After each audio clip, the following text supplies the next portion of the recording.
நம்ம Ashwin sweets and snacks export பண்றதுக்கு 7373041434 மற்றும் www.ashwinsweets.com கான்டாக்ட் பண்ணுங்க. மயிலாடுதுறை அருகே 9 ஆண்டுகளாக மூடி கிடக்கும் KRR கூட்டுறவு சர்க்கரை ஆலையை மீண்டும் திறப்பதாக ஓட்டு கேட்டு வரும் அரசியல்வாதிகள் வெறும் வாக்குறுதிகள் கொடுக்கிறார்களே தவிர சொன்ன சொல்லை காப்பாற்றுவது இல்லை என்று விவசாயிகள் குற்றம் சாட்டியுள்ளனர்.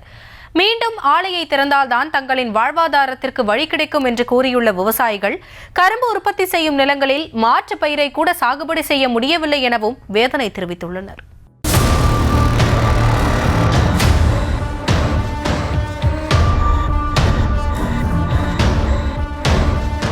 இப்படி துருபிடித்து கிடக்கும் இந்த இயந்திரங்களாலும் சலனமே இல்லாமல் கிடக்கும் இந்த ஆலையாலும் 9 ஆண்டுகளுக்கு முன்னர் எத்தனை பேர் வாழ்ந்தோம் தெரியுமா என்பதே விவசாயிகளின் ஆதங்கம்.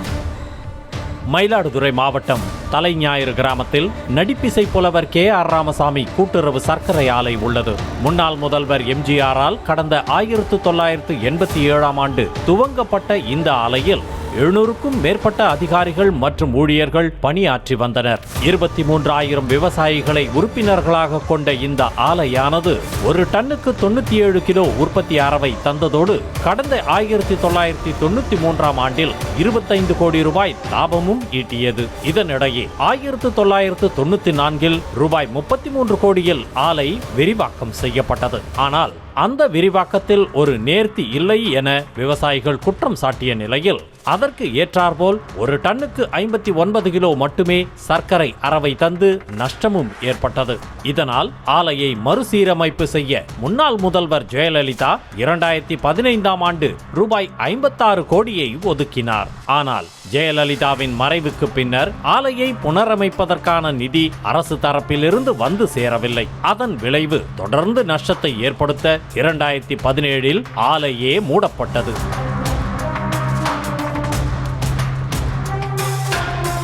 ஊழியர்கள் படிப்படியாக குறைக்கப்பட்டதோடு ஆலையை திறக்க கோரி பல்வேறு கட்ட போராட்டங்களும் நடைபெற்றது. அதன் எதிரொலியாக தமிழக வேளாண் பட்ஜெட்டில் தலைஞாயிறு சர்க்கரை ஆலை இயக்க நடவடிக்கை எடுக்கப்படும் என்ற அறிவிப்பு வெளியானது. அந்த அறிவிப்பால் ஆலையில் பணிபுரிந்த ஊழியர்களும் உறுப்பினர்களாக இருந்த விவசாயிகளும் மகிழ்ச்சியின் எல்லைக்கே சென்றனர். அதன் பிறகு கரும்பு பிழியும் இயந்திரம், பாய்லர் உள்ளிட்ட ஆலையின் அனைத்து தளவாடங்களையும் அதிகாரிகள் ஆய்வு மேற்கொண்டனர். ஆனால் ஆலை மட்டும் தற்போது வரை திறக்கப்படவே இல்லை. ஒரு வாரத்தை அனுப்பிச்சாங்க. அந்த குழு ஆய்வு பண்ணுச்சு. மாநில குழு, மத்திய குழு, அதுக்கப்புறம் எல்லா 3 கமிட்டி ஆய்வு பண்ணாங்க. எல்லாமே ஆய்வு பண்ணிக்கிட்டா ஒரு 4-5 ட்ரிப் ஆய்வு பண்ணிட்டாங்க. ஆய்வு பண்ணிட்டு போறதோட சரி, ஆய்வு பண்றவங்க எந்த வித பதிலும் சொல்லல. ஆலை இயக்கப்படும் சொல்லு அறிவிப்பு கொடுக்க மாட்டேங்கிறாங்க. இது குறித்து பேசிய விவசாயிகள் ஓட்டு வாங்கும் நோக்கில் வாக்குறுதிகளை அள்ளிவிடும் அரசியல்வாதிகள் அதற்கு பிறகு எட்டிக்கூட பார்ப்பதில்லை எனவும் 9 ஆண்டுகளாக ஆலை பூட்டியே கிடப்பதால் அங்குள்ள இயந்திரங்கள் அனைத்தும் துருபிடித்து பழுதாகிவிட்டதாகவும் வேதனை தெரிவிக்கின்றனர். அது ஆய்வு குழு தான் வந்தது ஒழிய நடவடிக்கை எடுக்கல. 10 வருஷமா அந்த மில்லு இப்ப மூடி கிடக்கு.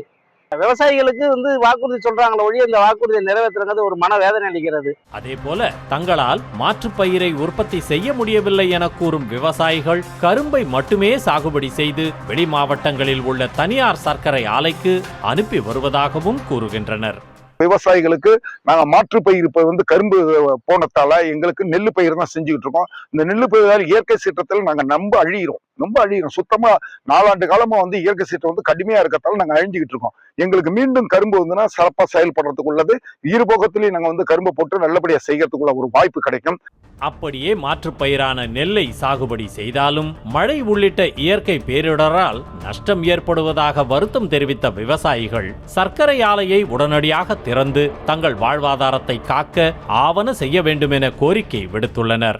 இது மனவேதனை அளிக்கிறது. இது வரும் ஆட்சி காலங்கள்னாலும் இந்த மில்லை ஓட்டுறதுக்கு முயற்சி செய்யணும். உடனடியாக இந்த ஆலையை இயக்க அரசு நடவடிக்கை எடுக்கணும். நம்ம Ashwin sweets and snacks export பண்றதுக்கு 7373041434 மற்றும் www.ashwinsweets.com கான்டாக்ட் பண்ணுங்க.